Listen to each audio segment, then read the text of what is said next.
Dans cette capsule, nous allons parler de l'économie à la ville. On parle de la Nouvelle-France vers 1745 et on est en géographie, histoire et études sociales.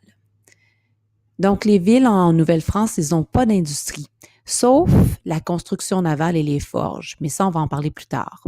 Dans les villes, on fait du commerce, on entrepose des marchandises, on fabrique les objets et on fournit des services. À Québec, à Québec, puis aussi à Louisbourg, les négociants contrôlent le grand commerce avec la France et les Antilles. Tu sais ce qu'on appelle le commerce triangulaire?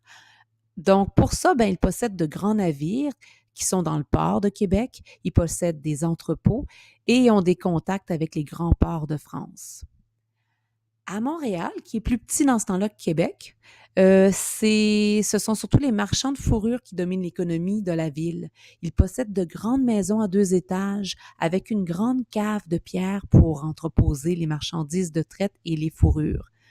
Si tu te rappelles bien, dans la traite des fourrures, ils échangent la fourrure avec les Amérindiens contre différentes marchandises, des haches et tout. Donc, c'est dans ces grandes caves-là qu'ils entreposent cette marchandise-là. Puis, ils doivent garder la fourrure qu'ils vont retourner en France. Et comme il y a peu de marchands à la campagne, les paysans viennent en ville pour vendre leur blé et acheter des produits de France. En fait, ce qui est intéressant, c'est que comme il n'y a pas de supermarché en ville non plus, ça c'est un marché d'ailleurs, les marchands, ils viennent régulièrement avec leurs marchandises, du blé, des légumes, du beurre, de la viande. Ils vendent cette marchandise-là aux habitants de la ville, qui sont là. Et en échange avec les sous, ils peuvent acheter des marchandises qui viennent de la France qu'ils ont importées. On importe beaucoup de la France dans ce temps-là. Voyons voir, on continue. En ville, il y a différents métiers. Il y a les tailleurs de pierre et tout ce qui a rapport à la pierre. Ben oui, parce que comme les villes, elles sont entourées de fortifications, ça donne du travail à des dizaines de tailleurs de pierre, à des maçons et à des manœuvres. Les manœuvres, c'est ceux qui transportent la pierre.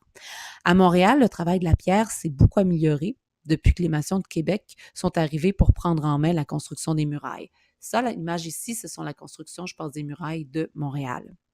Puis en même temps, les Montréalais, les riches marchands, ils en profitent pour se faire construire des maisons en pierre. Donc, les tailleurs de pierre et les maçons et les manœuvres, ils construisent l'extérieur de la maison, mais les charpentiers, les menuisiers, les ébénistes et les sculpteurs, eux, ils décorent l'intérieur des maisons. Puis il y a d'autres métiers aussi qui font rouler l'économie de la ville. Il y a les bouchers qui préparent et vendent la viande. Il y a les boulangers qui cuisent et vendent le pain.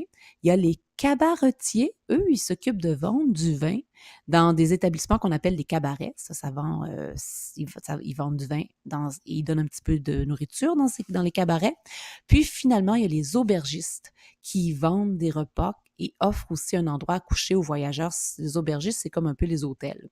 Donc, ces gens-là nourrissent et abreuvent les habitants de la ville et leurs invités. Ah, et bien sûr, il y a aussi les soldats. Mais les soldats, eux, ils assurent la sécurité de la ville, puis ils font aussi rouler l'économie. Alors, voilà pour l'économie en ville. Mon information provient du site Récitus Primaire.